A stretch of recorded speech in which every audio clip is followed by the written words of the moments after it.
WildEarthTV, you are live.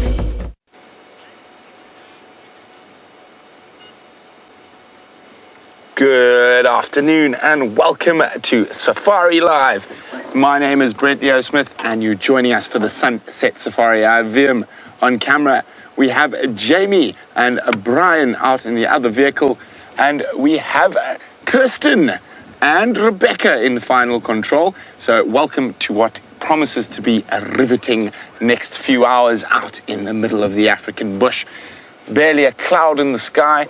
And of course, I'm failing to mention these two beautiful individuals who are just over my shoulder. Two young Ellie bulls, probably mid-20s, so not fully grown yet, but definitely on their way. Well, they've been hanging around quarantine for most of the day. Actually had this one closest to us right outside my window when I woke up this morning from my little sleep-in. Just on the other side of the fence, feeding along the edge of our house. And I do love spending time with Eddie bulls. Very peaceful and calm. Not so much of the frantic hustle and bustle of a breeding herd.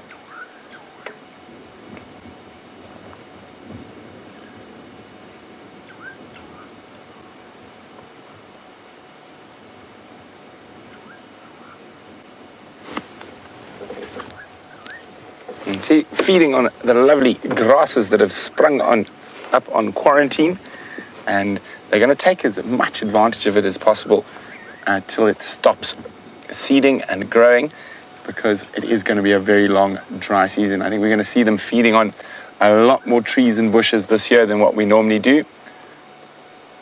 Now, I was hoping these guys might meander down towards the waterhole, but they have been at a waterhole already today. I can see some mud on them. Oh, what? What do you want? Suddenly decided to lift his head a little bit there, but don't worry, he's not doing anything. He's just showing us he's big. You see how he's opened his ears like that? This is very typical elephant bull behavior, and we're not going to chase him away or just yet. But if he does come too close, I will have a word with him about behaving. Now, you often find Eddies do that. It's just to remind you that in their minds that they're very big and strong and they're not to be trifled with, and we know that. But a lot of times you can incite a negative reaction by moving the vehicle at the wrong time. And you can see how incredibly versatile that trunk is. How, as he sniffs, he scoops around picking the exact little plant or grass that he wants. At the moment there, he's got a bit of a smorgasbord. He had about 3 different species. Trying to see exactly what it is. Looks like he had some wild basil there, and a little bit of a devil thorn, as well as some panicum.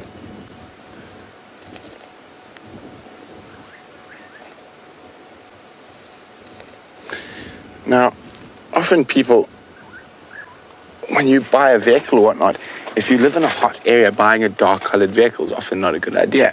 And now, this is where elephants break a lot of those rules. I mean, if we look at them, he's big, he's dark, and he's one of the only animals that operates in the heat of the day.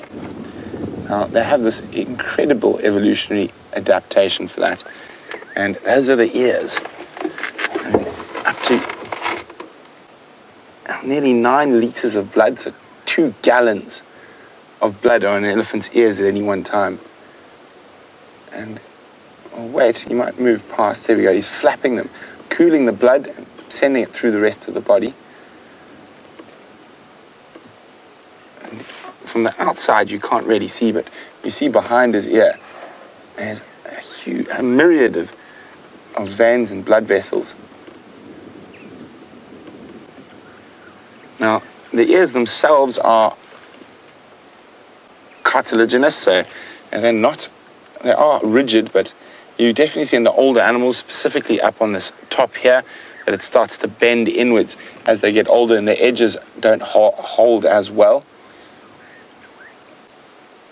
And the inner ear is actually right there. And you can actually see there's quite a lot of fine hairs and things there that just help protect it. Now, a lot of you are probably wondering what that white spot is at his eye. Now, that's probably just a very similar sort of thing to what we call sleep, but you probably find it's been quite windy today, and it's a buildup of dust and other irritants that have been pushed out of the eye.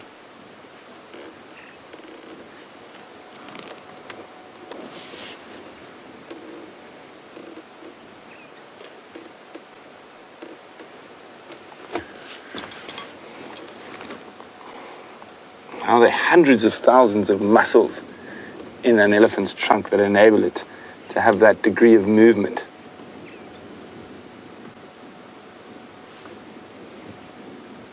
And you might give us a sneak peek behind the ears.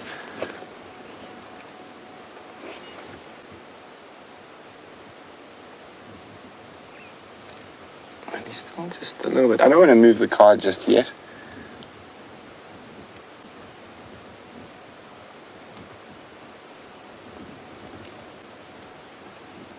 It's wonderful to have these bulls around. And as I was saying, they're not quite finished growing yet, and will get a little bit bigger still. And it must be an incredibly frustrating life for an elephant bull for the first nearly 30 years. They reach sexual maturity at around 14, but are unable to mate till they're about 30.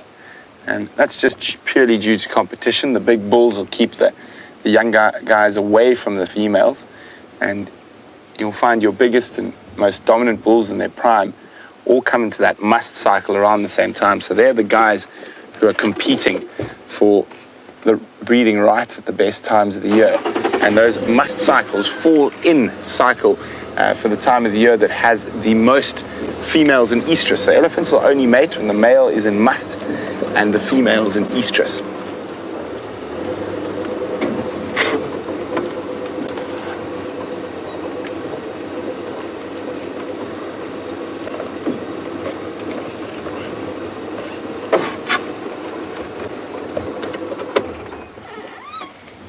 So Mike says this Eddie reminds him of Mr. Wrinkly Bottom.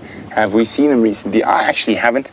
You might find as he's got older, the skin might have tightened and it won't be so obvious, that very distinct wrinkles he had in his skin. But I haven't seen his herd, so it is possible they're out in a different area at the moment, but hopefully they will come back for a visit. You quite often find these young bulls in 2s and 3s and sometimes in bigger numbers, and they do like to keep company, but just not the company of the breeding herd. Quite often now, because there are quite a lot of very big bulls in must at the moment, like the naughty elephant who's got the hole in his ear. If these guys happen to meander too close to a breeding herd, he would see them off quite sharply. And there you can see I'm talking about that. As they get older, that top edge of the ear, the cartilage doesn't hold its shape as well and starts folding over. Now, on sort of very old elephants pushing into their 40s and older, it's even far more obvious.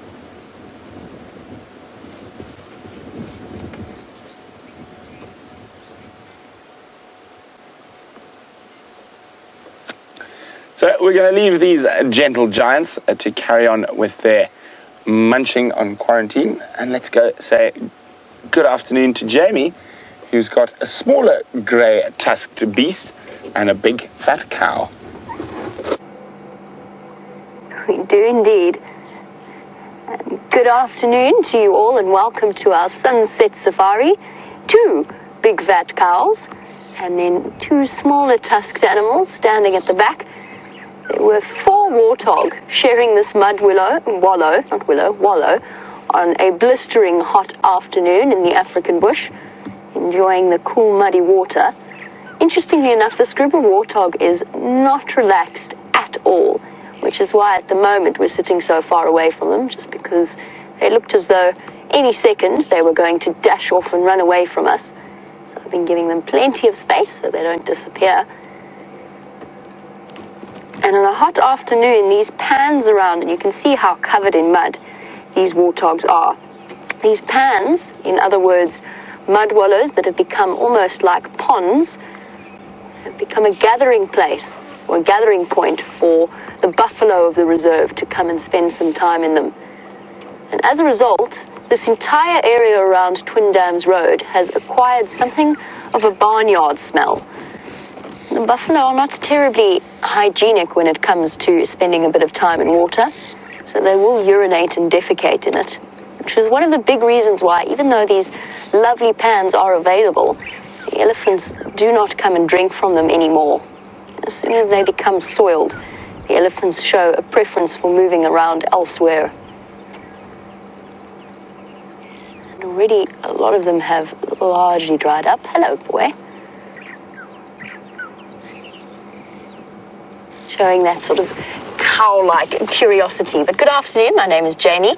This afternoon I have Brian on camera with me, and we will be exploring the wilds of Djuma and Arathusa game reserves. Let's see what else we can find. Have a look at the pan that he's been lying in. Hello, boys.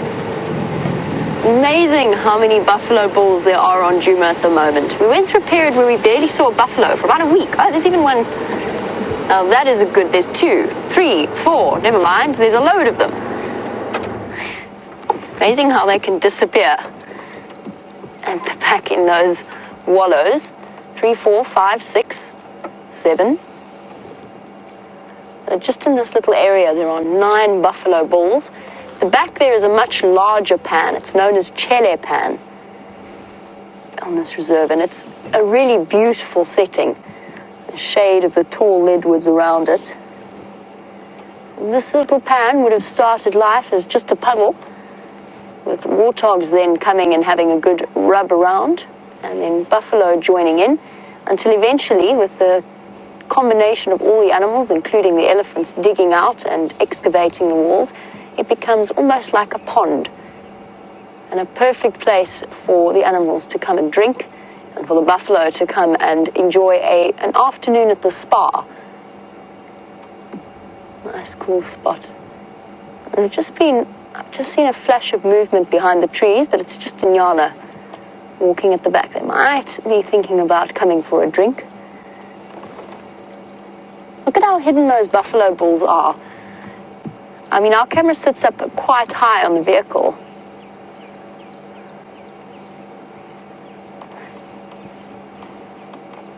If you were walking through on foot, and if there weren't other buffalo to alert them of or alert you of their presence, that would come as quite a nasty surprise if you wandered into those boys wallowing there.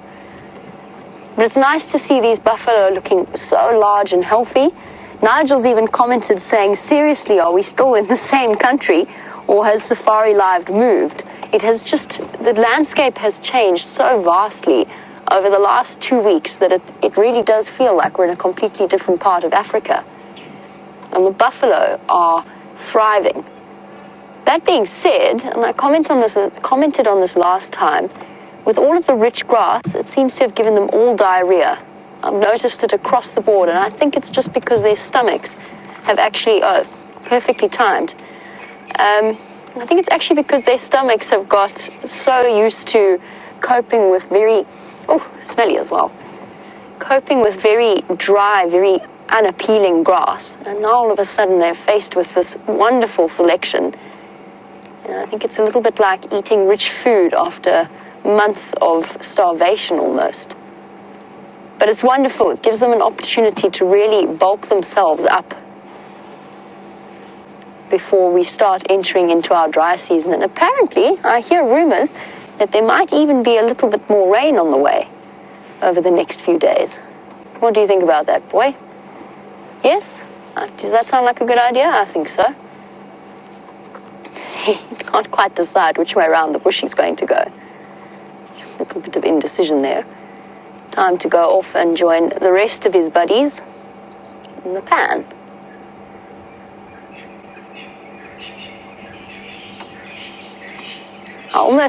Apart from the smell of the water, I'm almost tempted to go and join them on this burning afternoon.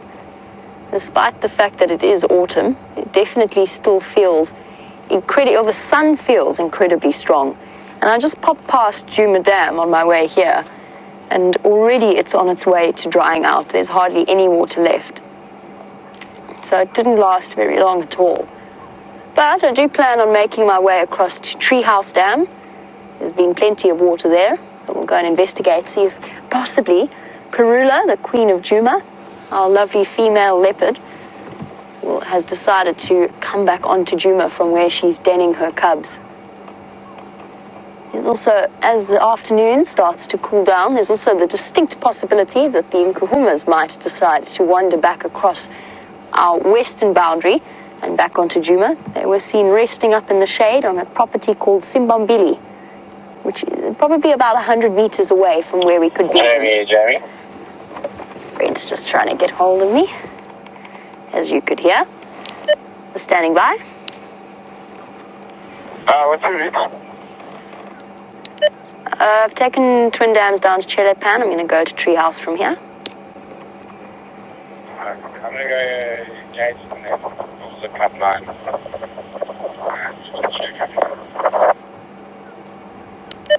Copy that. Now, I'm not sure if Brent updated you on... Ooh. Bit of getting into each other's space there. I'm not sure if Brent updated you on the lion events of last night. Now, last night there was tremendous vocalization coming from the Birmingham boys and the Salati males.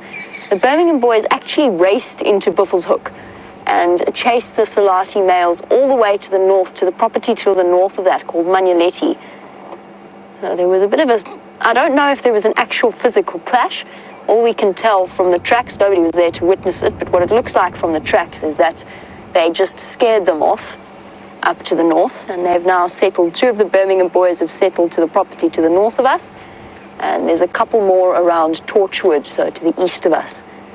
And some interesting times. The Birmingham boys, I was wondering if that, or when that was going to start happening, that conflict between the Birmingham boys and the Salatis.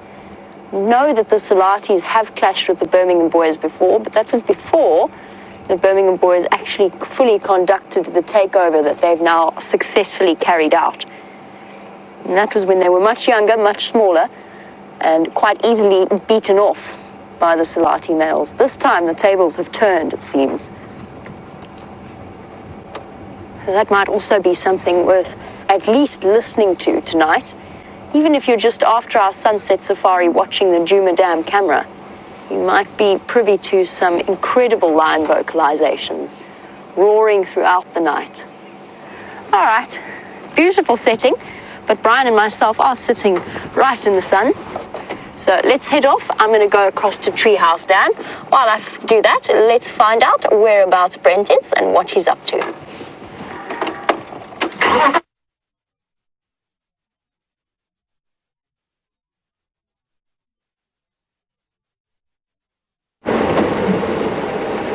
Well, that was quick. Fair enough. Poor Brent seems to have gone black screen at that exact moment. So we'll see if we can't sneak up on these warthog instead.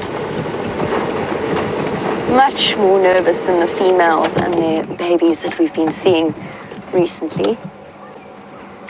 And I think, just while we're looking at warthogs at Twin Dams Road itself, I think it is safe for us to assume, I think it's safe to say that we were correct in assuming that that warthog that the Birmingham boy dug out was in fact that female that we watched for a couple of weeks getting thinner and thinner.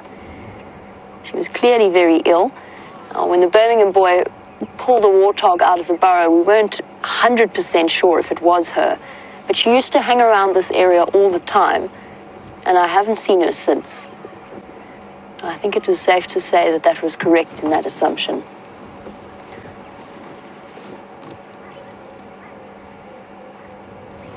They're also reveling in the amount of greenery and fresh food for them to eat. It must be, I mean, I don't really know how much animals truly appreciate the taste of the food that they're eating.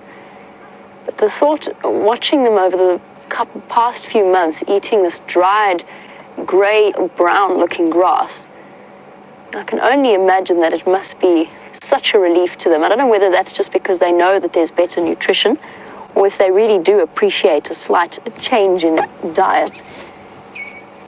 I wonder what that warthog's found. It's obviously very chewy. Oh, Oh, I thought we had some yellow-billed oxpeckers, but it's just it's our standard red-billed variety poking over the shoulders of these buffalo. Something that I remarked upon recently that I never thought I'd ever do is I've become more and more aware of individual buffalo bulls. I've got to know their identifying characteristics. Look at the three of those oxpeckers riding on the back, beaks wide open, trying to cool down. It's hot work out here on the backs, the steaming backs of the buffalo.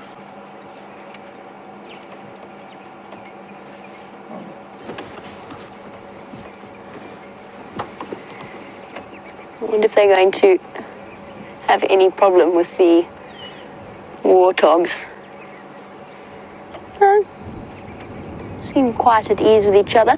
Every now and again a buffalo gets quite grumpy and chases other animals off for no clear apparent reason. Now, we've spoken a lot about the formation of the pans that these buffalo have been wallowing in, and Nigel was wondering if the soil types are different around a pan.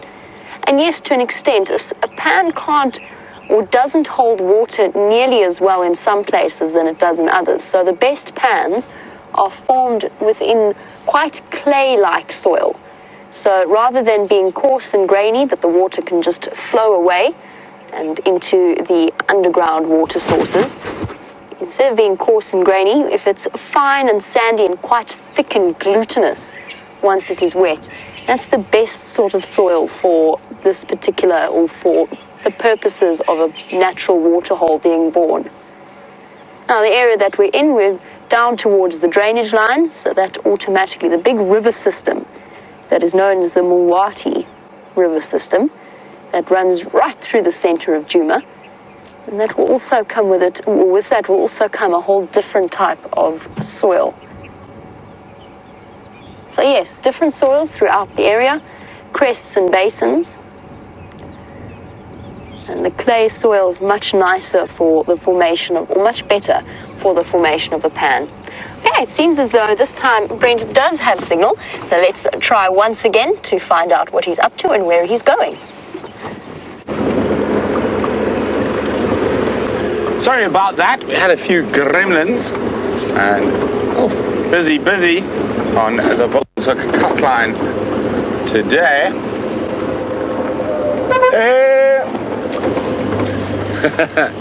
Toot toot.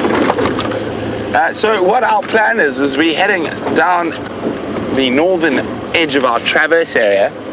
Now, as I started, I'm not sure how much of you got. So Jamie was telling you about those Birmingham males rushing through and chasing off those Salati males during the night. Now, they found two Birminghams in Buffelshoek, one in Torchwood. Now, when lions rush off like that, it's quite common in those coalitions that one might just be a little bit more lazy, and he could still be somewhere in this area. So we're just going to have another double check through and make sure there are no tracks of him and that he is actually not on our traverse area at the moment.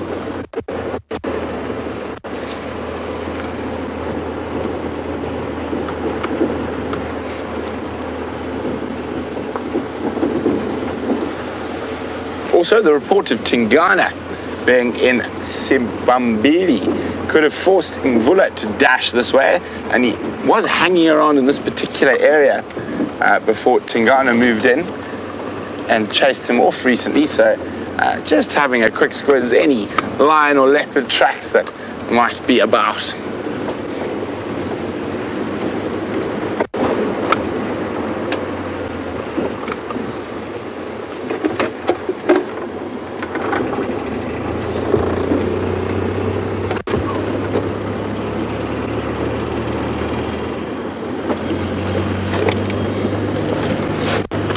But it's going to be very, very interesting as we head in now into our winter months, our dry season, and you're going to see how green it is and how quickly it's going to get very dry again.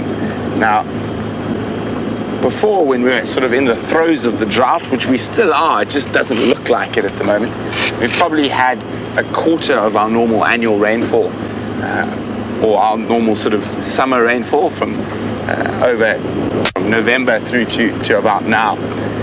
So there isn't that much grass. It's very green at the moment, yes, but there isn't actually that much grass around. So it is looking to be a bumper year if you're a predator, and a little bit difficult if you're a herbivore. Now, a lot of people think we should help a lot of the animals, specifically, we're going to be seeing some extremely skinny buffalo and kudu and impala and things like that, and they're going to not look well at all. And I know there's a lot of feeling that we should step in, intervene, give them some food, open up more water holes, but drought isn't necessarily a bad thing. Now, what happens with the drought, of course, all your weaker individuals and your individuals, and quite often your young individuals, will die. But it does give you the best genetic stock that survives. So those populations bounce back quite quickly.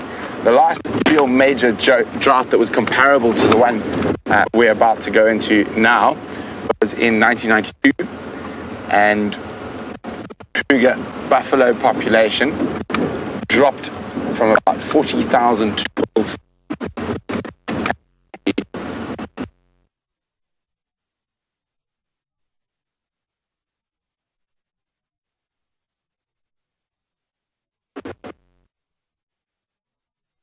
Yeah, well, it seems as though Brent's going through a bit of a patchy signal area, but you've arrived at exactly the right time.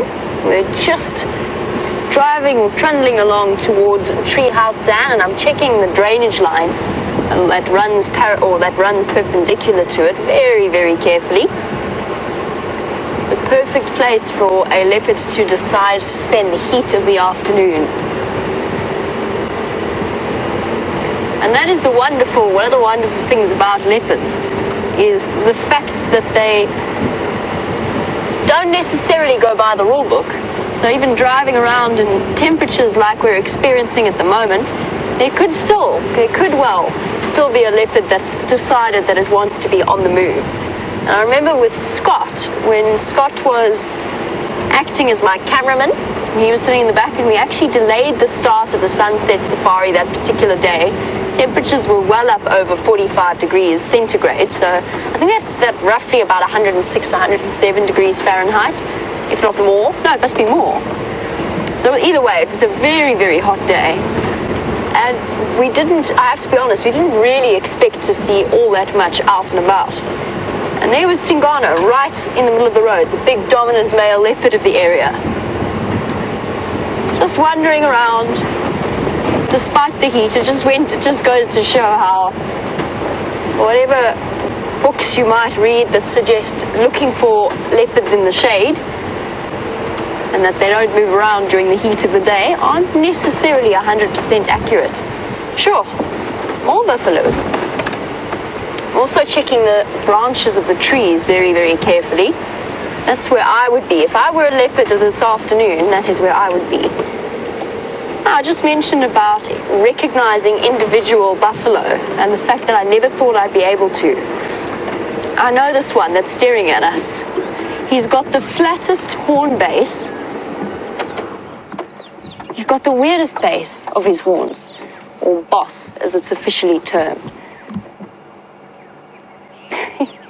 Look at him. He's so distinctive. It's almost square. And I've seen him everywhere from Cheetah Cutline right across west to Treehouse Dam, which is where we are looking at the moment. And he's always the one that stops and stares at you. Interesting. If somebody had told me months ago that I would be recognizing individual buffalo bulls, I'm not sure I would ever have believed them. Now, there's one buffalo that's somewhere in this vicinity, and Donna Miller was wondering if I've seen the one with the big open hole on his shoulder. Now, we saw the oxpeckers earlier, and we've spoken a lot before about how beneficial oxpeckers can be to the animals that they sit on and that they pick off the ticks. One oxpecker equals 1,000 ticks per day, which is definitely of tremendous use to the buffalo themselves. But then, of course, there's the flip side of the coin, and that is that if a buffalo has an injury, they will peck and worry at it constantly and prevent it from healing. And Donnie, you were wondering if I've seen that one with the big open hole, and it gets deeper every time I see it on his shoulder. I haven't seen him today. That being said, he likes this area. He likes the area between Treehouse Dam, Philemon's Cut Line, and Twin Dams Road, which is where we started our sunset safari. And I would not be at all surprised if he were hiding somewhere. He might even have been in that buffalo sighting we had earlier, because we couldn't see all of them clearly. He might be there. I don't think he's here. It's on his right shoulder, if I remember correctly. So unless it's the one lying down facing off to the left, and we can only see his left side, I don't think he's here. There we go. There's I almost want to name this buffalo with the square boss, the one on the right of your screen. I wonder if any of you can think of a good name for him. He's just so... I can't decide if he's stupid looking or if he's actually quite attractive in a very symmetrical way for a buffalo. I wonder if any of you have any suggestions as to what we could nickname this particular buffalo. I'm going to think about it. He reminds me of somebody. He reminds me of a celebrity without meaning to be insulting, and I can't work out who it is. But he definitely reminds me of someone. Any suggestions you can send through to #Safari Live on Twitter, or email through to questions@WildEarthTV. And Rebecca in Final Control, who has just joined the team, and please, nobody out there take offense to this, she's suggested quite possibly Matt Damon. I can sort of see it in his own way. He is quite a pretty buffalo, very symmetrical. He looks younger than the others, and I'm not sure if that's just because he doesn't have as many old injuries, or if there's something about the symmetry of his horns. Now that boss that I'm talking about, that he has, is probably of a tremendous advantage to him in shape like that. That is solid bone on all buffalo, covered in a keratin sheath, and it's there to absorb the impact of the shock when they fight each other. And just imagine two of these behemoths racing at each other at a speed of at minimum 10 meters per second, 30 feet per second, and then colliding with their heads. Now his boss extends right down towards where his eyebrows would be and down towards his eyes. So in a way, he's actually at an advantage because he's got extra protection for his brain case. Perhaps, as interesting as he looks, there might even be a physiological advantage to having a boss in that shape. Certainly there is a great variety to the shapes of buffalo's horns. And that's not something that you want to be at the receiving end of. And he's always a bit more nervous than the others as well. The other buffalo ignore us completely. He seems to be a bit more alert. All right, we can't, as entertaining as they are, I don't think we can spend our entire afternoon looking at buffalo bulls. Let's try again and see what's happening, not with the buffalo, but at Buffelshoek Dam.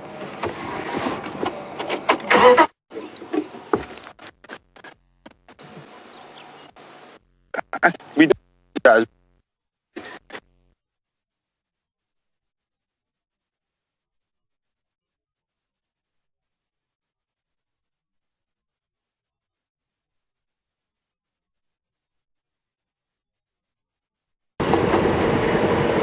Well, it was worth an attempt.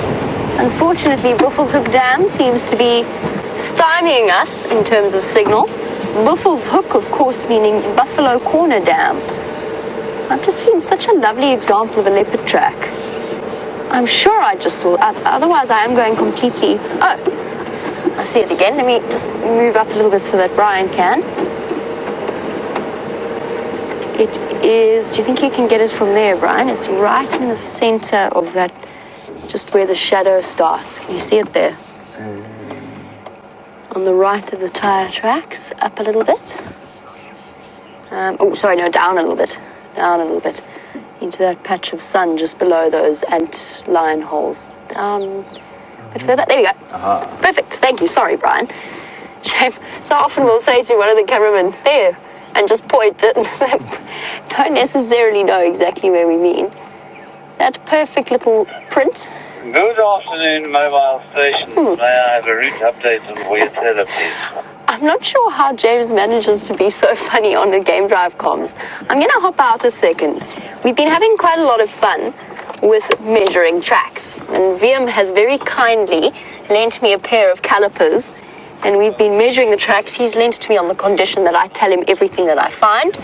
We've measured Tingana's and Mvula's tracks. But I never quite got around to measuring Karula's. And I know this was Karula because I saw her walk along this track. So let's try and figure out. Unfortunately, it's only the one track that I've got here. But let's have a look at how big her back left foot is. So everybody get your pens and paper out. Oh, whoops, I forgot about the buffalo. Brian will keep an eye on the buffalo for me. He'll let me know if anything starts to go wrong. And let's get a measurement. Try and move out of your way here.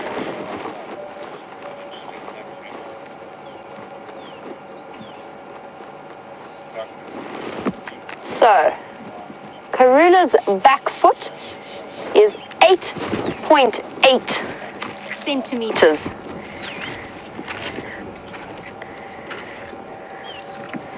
8.8.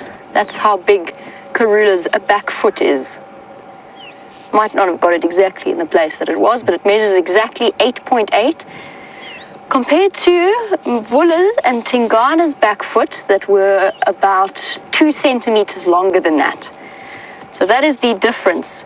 2 centimeters being close to about an inch in size. That's the difference between a male and a female leopard track. This is an older track. It's quite, what's the word, degraded. It's no longer clear at all. But just an interesting little project that I've been attempting to build up some information about. Right, I'm going to continue on. Let's see what else I can find. Let's try once again to find out what Brent's up to.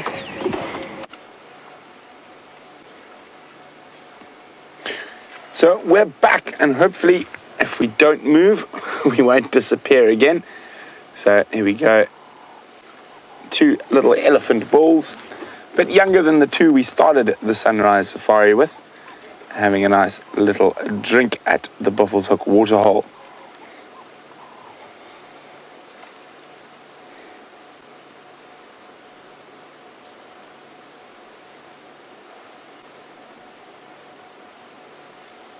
So this waterhole is going to be a very, very important spot as we've been discussing how dry it's going to get. I don't think it's going to last out the whole dry season, but I think it'll definitely be a very important point on Djuma, and we are going to get a lot of activity around this waterhole.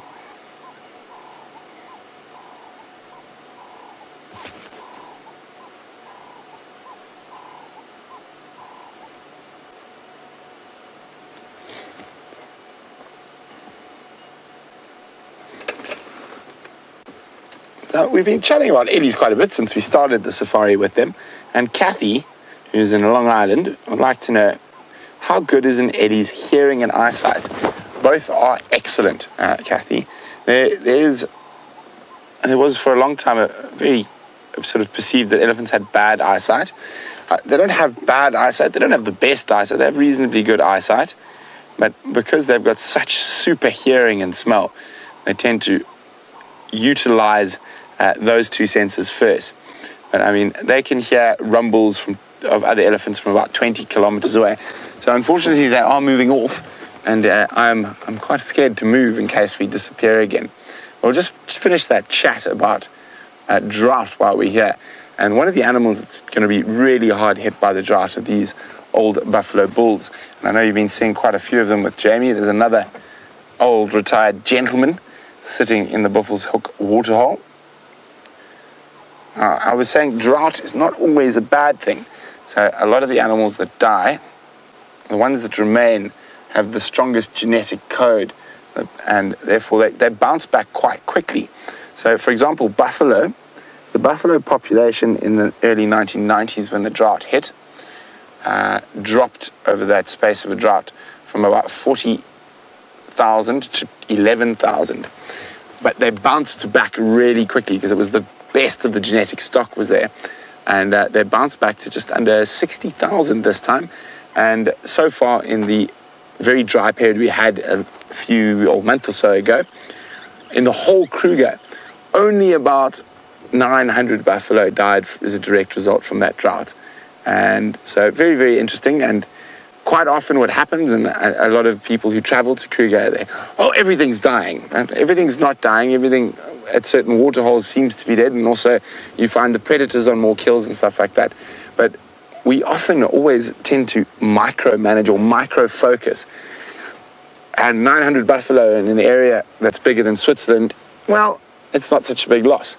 Now, even if we had to lose 20,000 buffalo, there's still plenty enough genetic stock for it to get back, and it actually isn't a bad thing.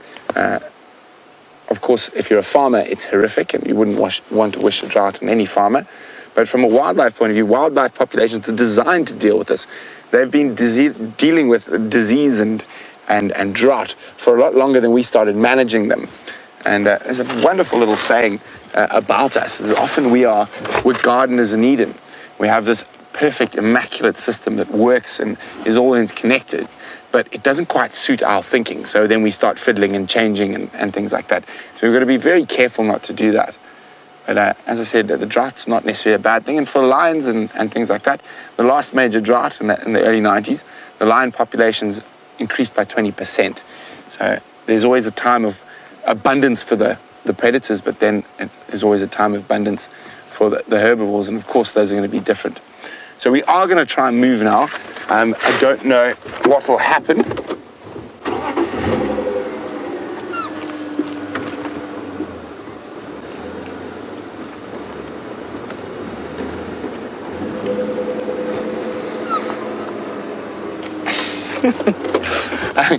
Jennifer says she's seen the buffalo lie, urinate, defecate, and chew the cud in the water. But do they drink the water that they do that to? And yes, they do. Look at him. He's about to, look at that. Oh, he's about to have a roll. Oh, he looked like he might roll right onto his back, but he stopped there at the last second. He's probably getting attacked by terrapins under the surface of the water, feeding off the ticks on his body.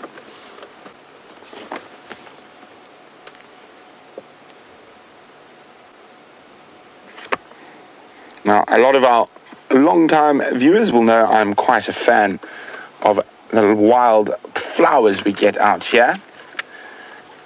And there are a few that are normally quite common that we haven't actually been able to show you so far this year because of the lack of rain. But they have made a resurgence. And this is one a lot of you might recognize the shape of because it's very similar, especially those who are like gardening. There you go. There it is. Pretty, pretty little flower.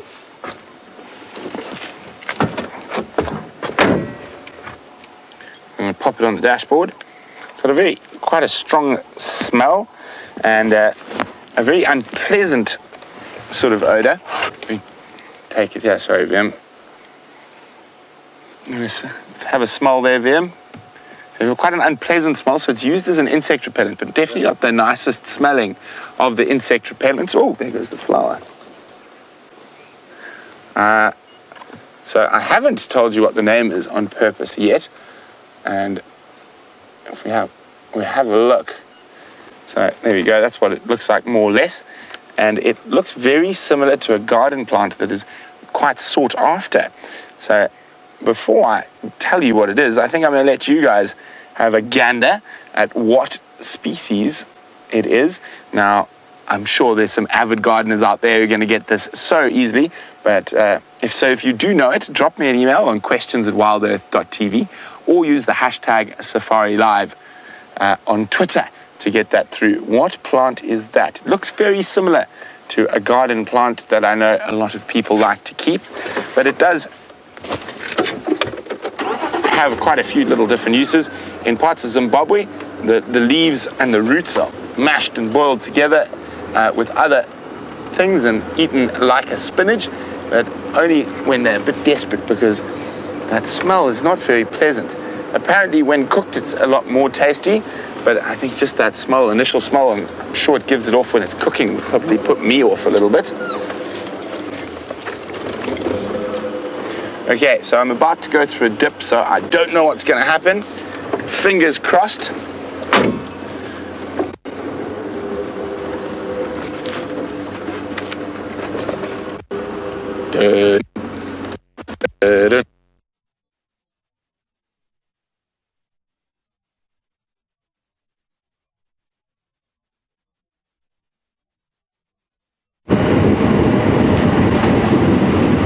And back on the back of Wendy once again, as we trundle along looking for, what's this? He's going to disappear, I think. These impala rams have become a lot more entertaining to watch over the last few weeks or the last few days. And sometimes if you're lucky, when you stop, we might get to catch them play fighting, as they have been over the last few weeks as the hormone levels rise.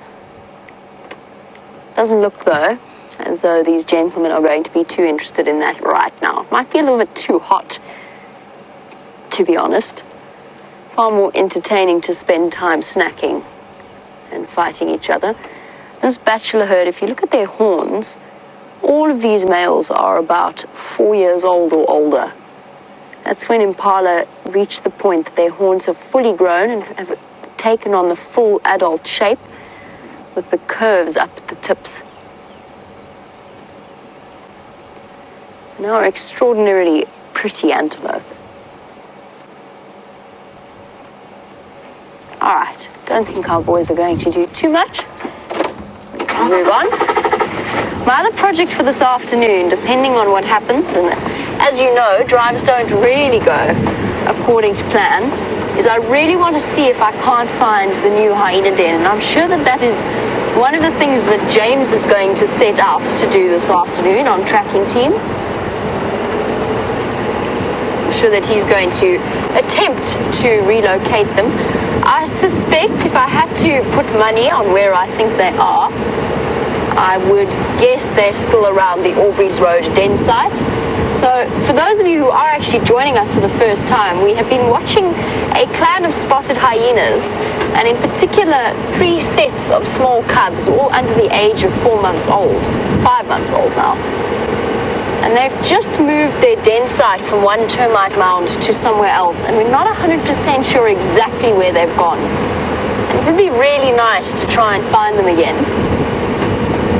It's interesting, they seem, at that particular, or those particular den sites, they seem to move regularly from place to place to place. Hopefully we can figure out where they've gone to next. I've already checked the old hyena den. So I've checked Philemon's cut line, I did that yesterday afternoon. James checked Gallagher Shortcut, I checked Mvubu Road den. The only other den site that I haven't checked that we know of is the one that's just off this road. So I might poke my nose in there this afternoon and see if it looks as though it might be inhabited. When you're looking for an active hyena den, you're looking for a couple of different signs. One is tracks of the adults moving backwards and forwards, and they usually move along the roads, just because, like most animals, roads are easier for them to walk down than to walk through the bush, easier and quieter. So they usually use the roads, so their tracks are clearly visible, backwards and forwards. And then you're also looking for fresh scat, but quite far away from that, and anal pasting, and a smell. I agree, Donna. Donna feels as though she's going through a hyena withdrawal. I am as well.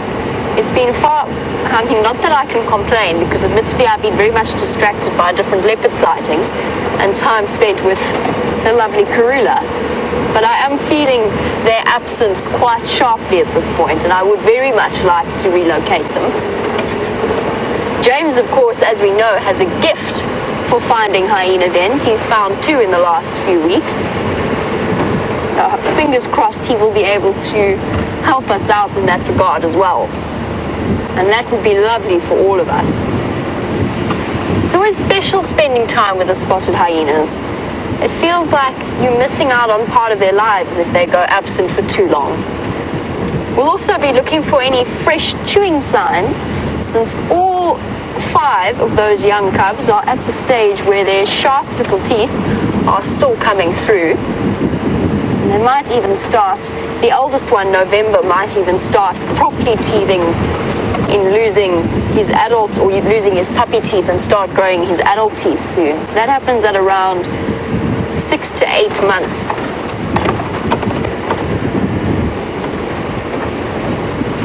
Hopefully we can relocate them once again.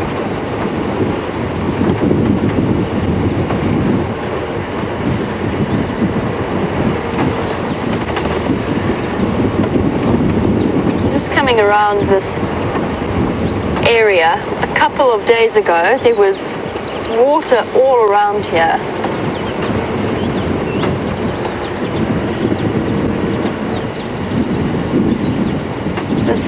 This mud wallow is completely dry already. So as Brent was discussing with this drought, we did have some rain and it definitely helped, but it's not going to be a permanent solution, sadly. But that does mean that for our lovely hyena families and for our leopard and our lion cubs, they will all be growing up in a time of proverbial plenty as the predators flourish over the next few months. Pickings become very easy if the animals are all forced around a very limited area. Now, just on the subject of our brand new cubs, and this is going to be a bit tricky. Just for those of you who have missed the update, Cedric from Arathusa found the den site of the Styx female. I'm trying to show you a warthog, but it's so impossibly hidden that I don't think I can. Oh, and it ran away. Oh well, such is life. And it's got little piglets. Oh well, maybe it'll run into a nice open spot. But just that quick update, Cedric found the denning site of a young Styx female, the lioness that was about to pop, and in fact now has. She's had her cubs, and the other 2 didn't look like they were going to be far behind. I don't know if this is going to be possible, Brian. Every time I think I've got an opening, it's just not quite. Oh well. I guess you've seen warthogs already this afternoon. It's so tempting. It's amazing. This growth in vegetation has just changed the game completely, because the leaves and everything have just suddenly totally obliterated the view into the bush. Back to the lion cubs, and actually to get to the point that I was trying to get to, which is Michael's question. Now, Michael wanted to know, when leopards or lions have cubs, do they have identical twins? And the answer is no, they don't. You might have the odd situation where identical twins are possible. Identical twins, of course, forming from the same fertilized cell that then splits off into 2 totally separate individuals. But for any leopard and lion that I have encountered, they do look completely different. Individual spot patterns, often different sexes, and incredibly, and I always find this the most fascinating aspect of this entire question, born with totally different personalities. And you can start to see that from the beginning. Some a little bit more shy, a little bit more retiring, others bolder. And it's not necessarily connected to males versus females. There might be a bit of a stronger correlation with the male cubs being slightly more bold. But that isn't a definite. An interesting question. And I would love to know what governs the way in which animals develop their different personalities. I just got distracted there by a hyena track. I'm gonna go peruse the old hyena den, see if there's any sign of hyena tracks or hyena activity, and let's find out what Brent is up to.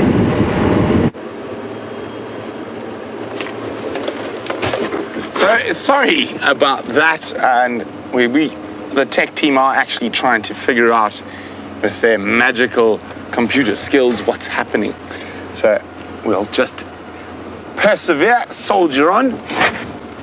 So we were chatting about, I've made sure, where's it disappeared to? There's the leaves, and there's the flower. So we were chatting about that, and we've got some answers.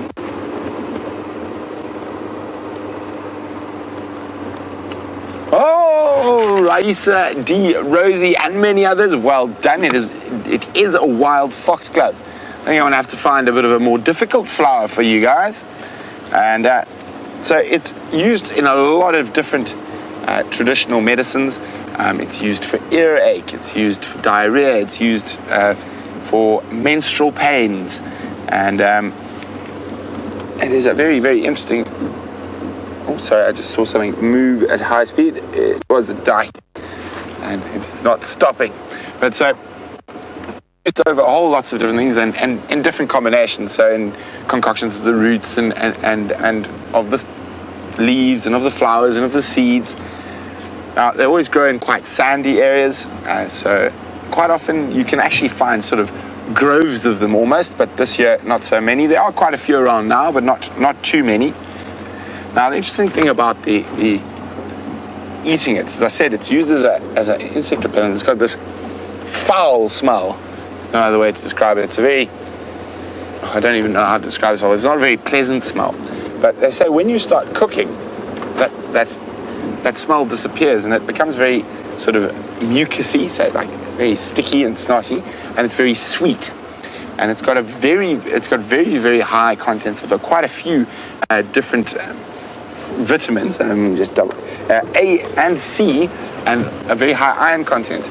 So it's used often as a vegetable for small children and for invalids. So it's very sweet, so very nice tasting, and as well having very good nutritional properties.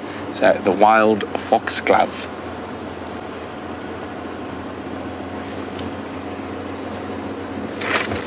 The flowers definitely haven't been good as their normal rainy season.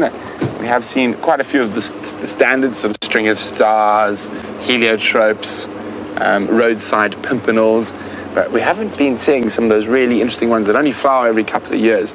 And I am hoping we do find a couple of new ones to add to the flower list. And I have been checking extensively, but just no luck in chatting about the string of stars, or the lamb's tail. There's a whole host of them growing around. You can see there, VM's going to show you now. And also the other flower we mentioned quite recently was that the roadside pimpernel, bright red creature. That is also growing right here. Very convenient, as I was talking about both those species. You got him there. There he is, VM. Just zoom in to the right. A little bit more to the right. A little bit more to the right. A little bit more. There it is. Okay, so it's quite easy to confuse the pimpernel with the lion's eye, which we have seen, I think, one of only or two of this rainy season. So the lion's eye has a much more pronounced sort of orange center bit. It's much bigger, but the flowers and the color of the petals is very similar. That's the Trichycera, or a roadside pimpernel.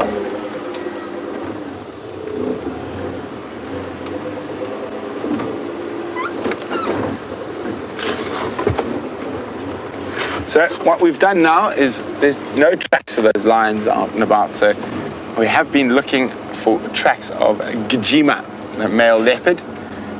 He has been in this area, but no tracks so far.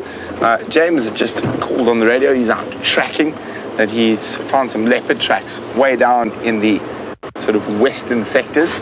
So I'm going to start slowly meandering towards there, see if I can give him a hand. hopefully we can find that cat. I have a sneaky suspicion it might be Mvula trying to avoid Tingana.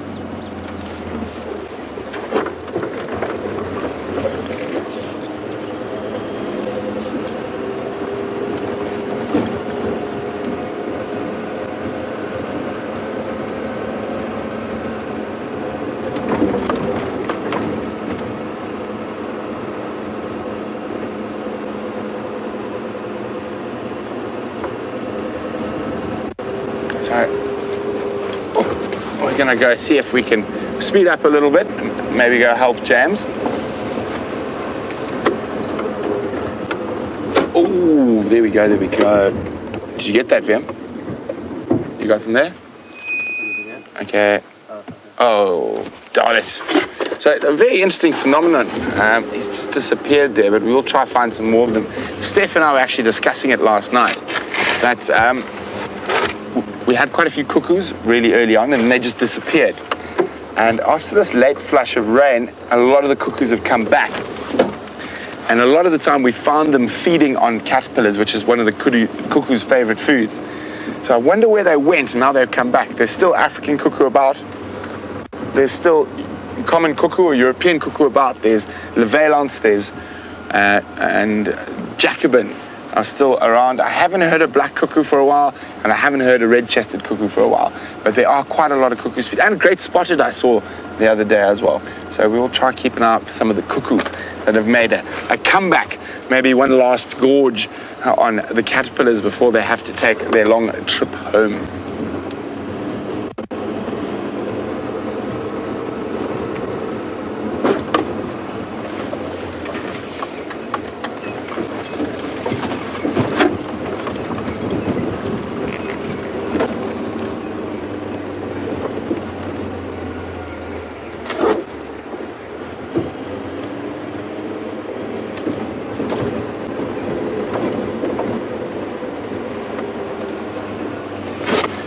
So that's great news that the Styx lionesses have given birth, and they are using the Moati River as a den site at the moment. Tammy, who's in Indiana, is wondering how close are they to Shadow and her cubs? Actually quite far, Tammy, probably 4 or 5 kilometers. They're much actually closer to where Karula's den site is.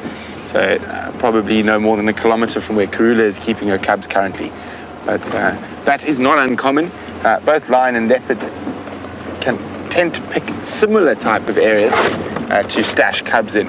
So hopefully they don't Karula doesn't find the lion's cubs and vice versa.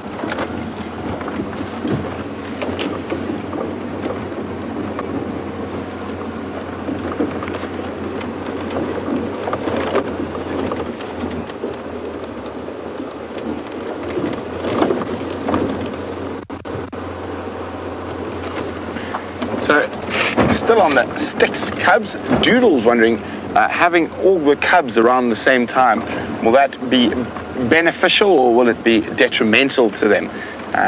Well, generally it is quite beneficial. So lions are one of the few animals and a few carnivores that practice allosuckling. What that means is that those cubs will be able to suckle off any of those females.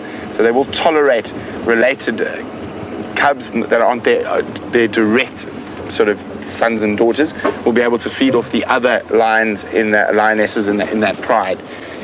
In terms of protecting them, it doesn't really change too much. So those cubs are going to be kept away from the rest of the pride for a couple of months, till they're generally about 2 months old, before they're going to be introduced into the pride. So that shouldn't make too much of a difference.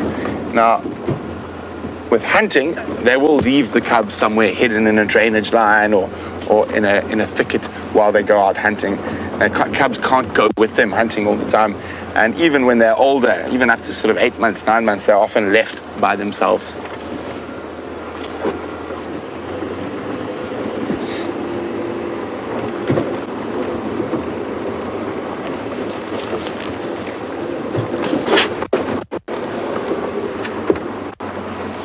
So you'll notice that we've definitely had a dip in like zebra sightings and giraffe sightings and things like that. Because of the rain and this green flush of grass, And the animals have spread, but as I said, as it dries up, it's going to bring these animals back to the permanent waterholes, back to the seep lines around Zoe's Road and around the Moati River. So we will start seeing those concentrations of animals again. So just in case you guys missed it, I did mention a little bit earlier, but Aileen is wondering at what age do they normally bring their cubs back to the pride. As I say, about 2 months is a general rule, sometimes a bit longer, sometimes a bit shorter, but around that 2 months to 3 months.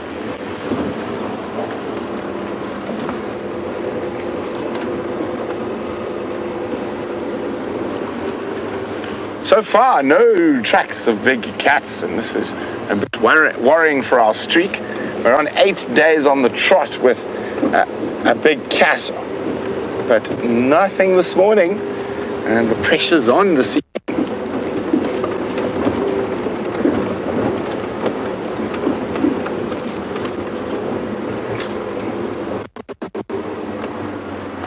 Hello, Impalalas. Do we have a successful boy, or do we have the group of boys with no girlfriends? No. Group of boys with no girlfriends. Hello, gentlemen.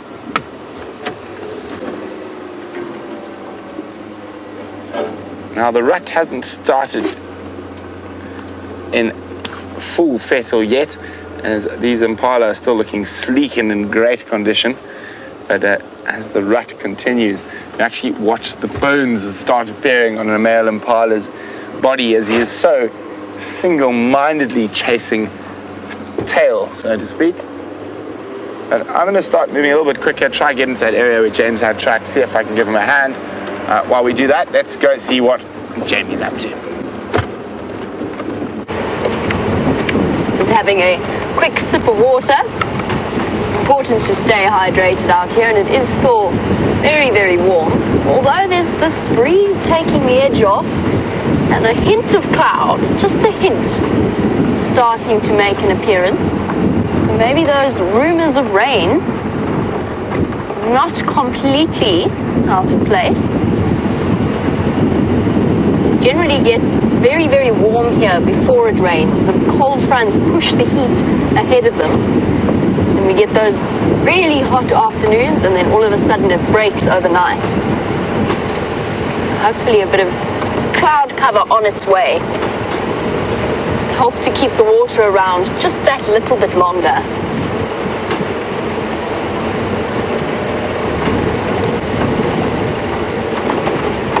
There's a specific plant I'm looking for. I want to try something.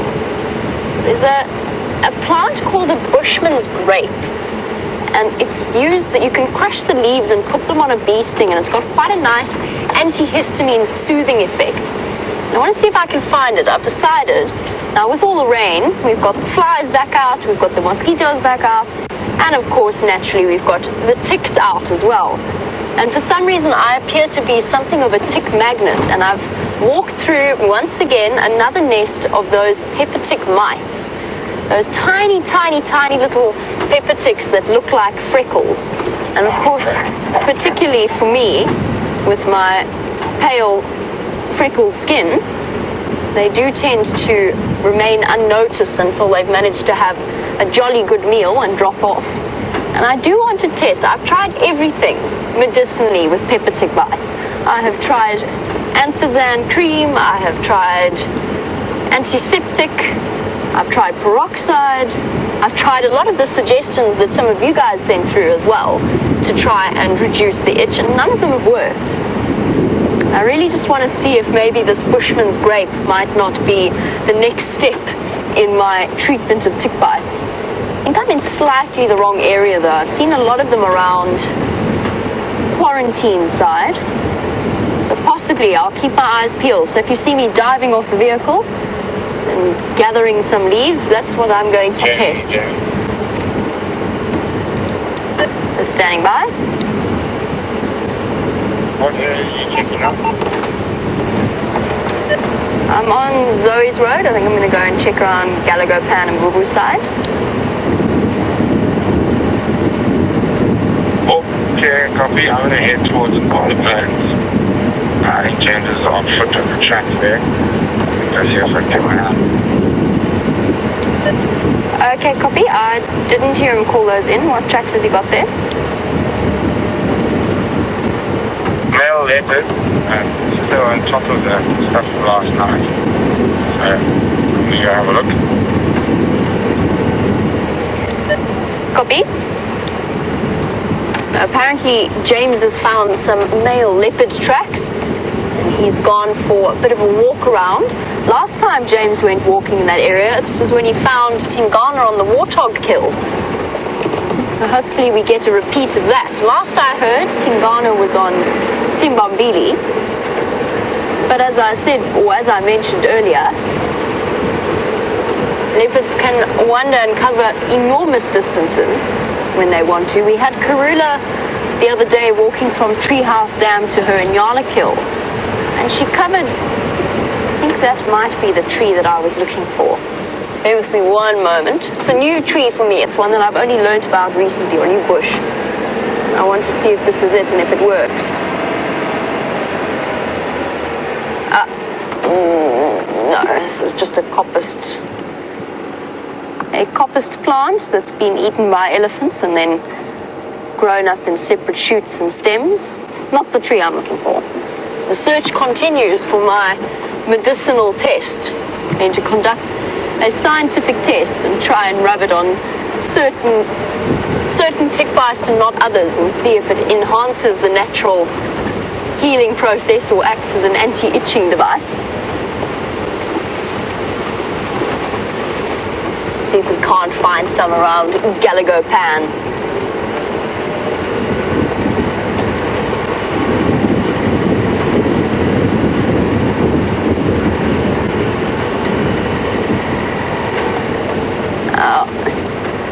Kathy, just speaking a little bit about the temperature and the fact that it's still very, very warm for this late in summer. Kathy was wondering, how hot does it get in the middle of the day in the middle of winter? And Kathy, the answer to that is it still gets very warm. It can get up to 30 degrees, which is 86 Fahrenheit. Usually it sits around, I would say, 24, 25 on your average winter day. I mean, we still end up in shorts and a t-shirt. We could still end up in shorts and a t-shirt in the middle of the day. Not so much me, but I have a very strange thermostat. I get cold very, very easily. And what is that? That's 70, that's around the mid-70s in Fahrenheit would be the normal winter temperature. It's only really in the mornings and the late evenings that it starts to get particularly chilly. And it's the interesting thing about South Africans. Somehow when we construct our houses, we completely forget that there is a cold time of year. I don't know what it is, but somehow most South African houses are built for summer, wonderful in summer, but don't really retain the heat in winter. The cold is coming. The layers will be starting. I'm already wearing a jacket in the morning. Soon that will progress to 2 jerseys and a jacket, plus a scarf and some beanies, possibly 2 beanies, a hat, gloves, all kinds of things. And on the coldest mornings, a hot water bottle tucked into my jacket also helps. I am an absolute wuss when it comes to cold. I really can't handle it all that well. Brian, you also don't like the cold very much. Well. Yeah, I'm a bit of a wimp. Brian and myself are both wimps when it comes to the cold.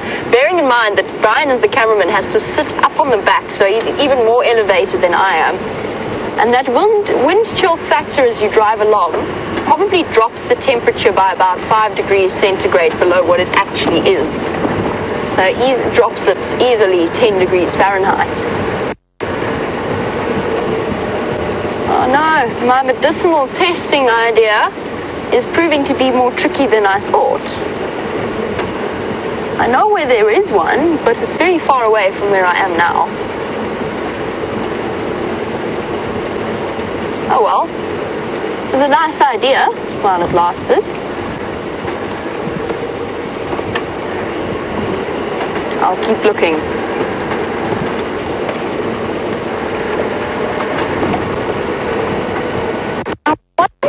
There must be medicinal plants in the States as well, or around the globe.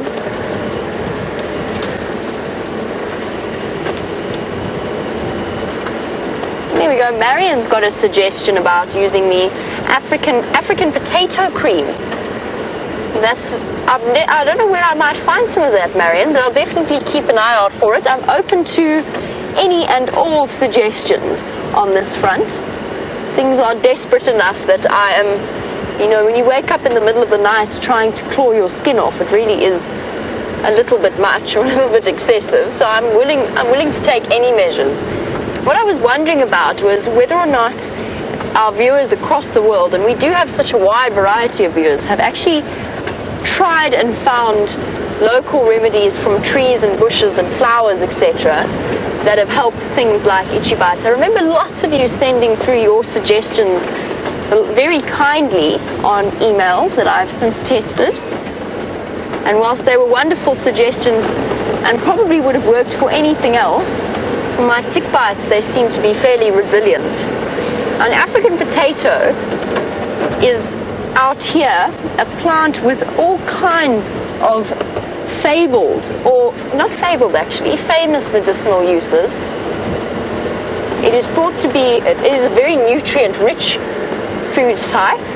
I don't know what the plant looks like above ground. Obviously it does grow below the surface and it grows in a tuber-like form just like a normal potato. But it's one that is particularly valued in local medicinal uses. From anything for colds and flus to hangovers to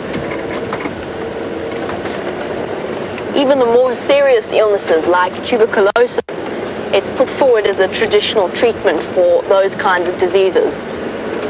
And whilst it doesn't seem to have the most tremendous medicinal properties, it most definitely does have a very, very high nutrient content.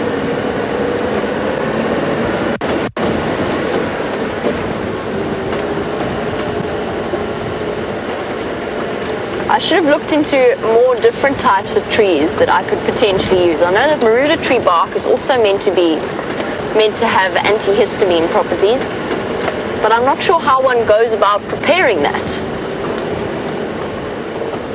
It has to be the cambium layer, so not the hard outside part of the bark. Hello, gorgeous. Aww. They're so shy. It's all right, little bushbuck. It's a little antelope species that we hardly ever get to see. I'm hoping it might come out around the side of this bush. Shame she got a bit of a fright. They're one of my favorite, if not my favorite, antelope species here. I think they might actually be my favorite.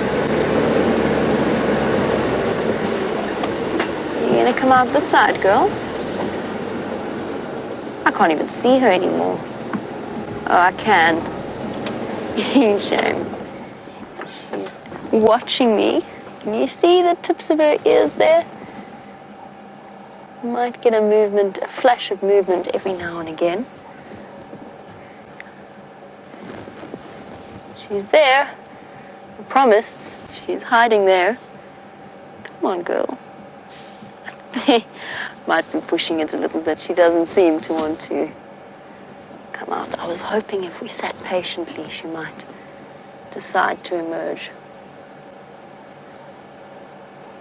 The reserve that I used to work at had very thick, dense riverine vegetation, rivers that flowed almost the year round. It was the perfect habitat for bushbuck. And during one particular section, we were doing a river cleanup, so moving through the river and finding any bits of debris that had flooded down from upstream. I think it was 2013, might have been 2014, those floods. I still see you, girl, come on.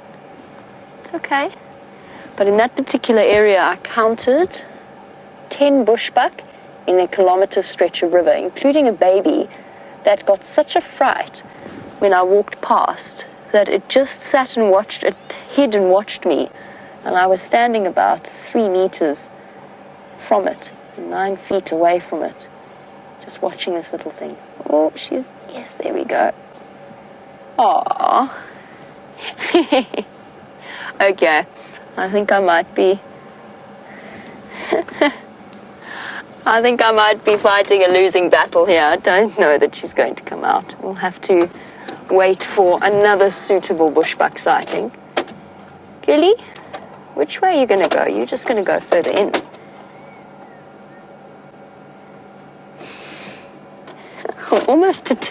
I feel quite determined to try and get her now that we've spent all this time waiting. No. All right. Okay. Oh, there we go. I've got a bit of a view of her. Very similar shape to an Inyala, but much smaller. Oh, there she goes. Without those white stripes. And you can see she's walking with a much more comfortable stride now that she knows she's got the protection of the dense vegetation around her. In terms of telling the difference between bushbuck and Nyala, bushbuck don't quite have the orangey tint to their coats in the same way the female Nyala do. They are much smaller and not nearly as striped. I have actually seen one or two bushbuck with stripes, but for the most part, the dominant markings that you see is the spots around their rump, white spots around their rump. That's what you're looking for in terms, and it's one of the biggest confusions with people who visit Africa for the first time. They get confused between kudu, Nyala, and bushbuck, which are all part of the same family and all look very similar shapes with those large radar dish ears and long, elegant, thin legs. And they all prefer that same vegetation, thick vegetation type. So kudu, large and striped and slightly more grey in colour.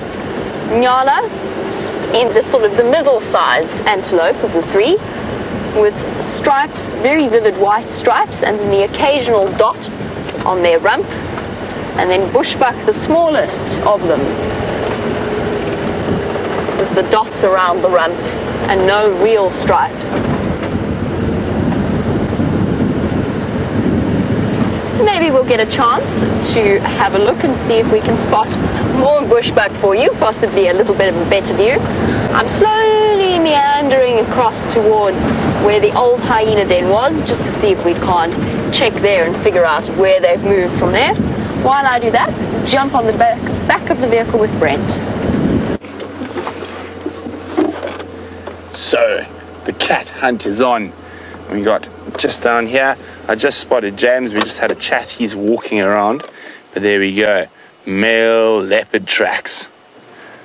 So what we're going to do is we're going to go check out the boundary road between Arathusa and Djuma, see if they've crossed there, and if they haven't, then we will come back to this area and I might take a little stroll into the bush, see if I can pull a cat out by the tail. So these tracks are from, I would guess, early this morning, so not too fresh, but it has been quite a hot day. So what we're hoping is that he stopped somewhere and he has slept somewhere in this thicket. Hopefully, I'm really hoping he's in this area here and he hasn't gone off towards Arathusa, because if he's crossed towards Arathusa, that particular area of Arathusa is nigh impossible with lots of very steep little riverbeds and that, so quite difficult to get in and out of.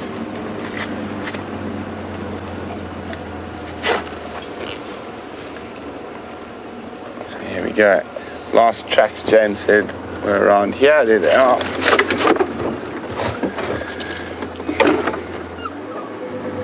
There we go. That's where he crosses out there. Okay. So it does seem definitely to be going this way from that track there that's been stood on. Let's just give me 1 second to have a quick look. I want to look a little bit further.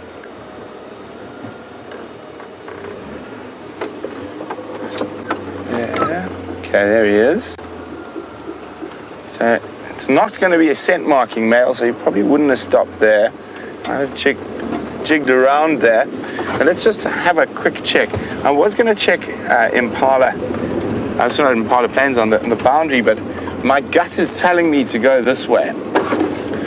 And quite often, listening to your gut is an important thing when it comes to finding animals. And always check that big tree out there. We have found shadows sleeping in it before. I've had Tingana underneath it before, so we always have a quick squiz.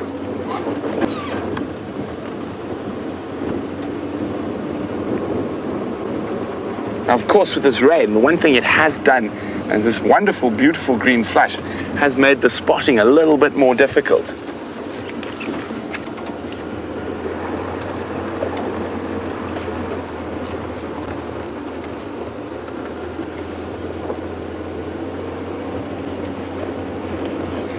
So my plan is I'm going to go all the way through to Vuyatela main access, and then only then will I hit the boundary road if I don't find any tracks popping out here.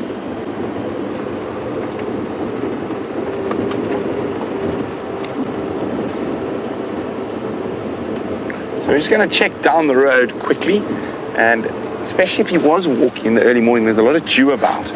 And leopards aren't particularly fond of having dew in their faces and on their paws, so you quite often find them utilizing the roads quite heavily. But obviously the dew is all gone now, so it's very possible that he could be somewhere in this block.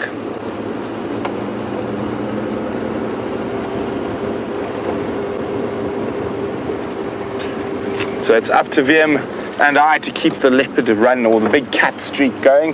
Fingers crossed we're able to do that. Otherwise, we'll have to start again tomorrow.